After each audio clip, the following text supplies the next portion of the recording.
Mr. Sherlock Holmes. People often ask me how I first met Sherlock Holmes. In the years 1878, I became a surgeon in the army and I joined a regiment stationed in India. In 1880, I was struck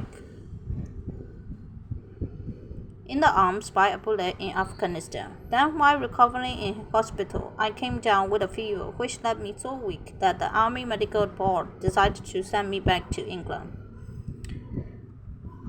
I ended up in London, where I took up residence in a hotel on the Strand. London is a vast and friendly place when you don't know anyone.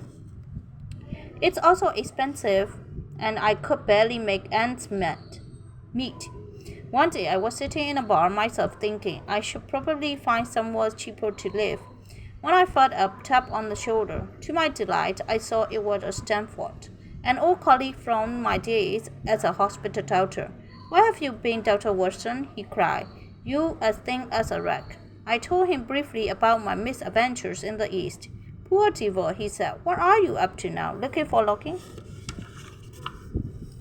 "By Jove, by Jove," he said. "You're the second person to say that to me today." "Who was the first?" I asked. "A fellow called Sherlock Holmes, who works in a chemical laboratory at the hospital. He was complaining this morning because he couldn't find anyone to go half with him on some lovely rooms he found on Baker Street." "Well, if he's looking for a roommate, I'm the man for him," I said. "I'm fed up with living alone."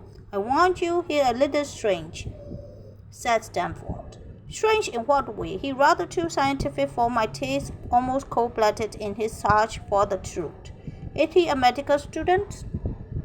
"No, I don't really know what he is. He's very knowledgeable on anatomy and a first-class chemist, but his studies are very eccentric. Something about this man intrigue me. I should like to meet him," I said. So after lunch, we drove over to the hospital, where we found Holmes in a chemical laboratory. At the sound of our steps, he glanced around and uttered a cry of pleasure. "I found it!" he cried. "I found the perfect test for identifying bloodstain."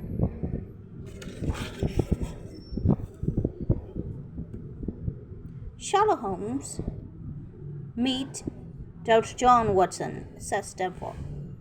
"Pleased to meet you," said Holmes, shaking my hand. "You've been in Afghanistan, I see." "How on earth did you know that?" I asked in astonishment. "Never mind," he said. "Come and observe this test." He seized me by the coat sleeve and dragged me to the table, where he'd been walking.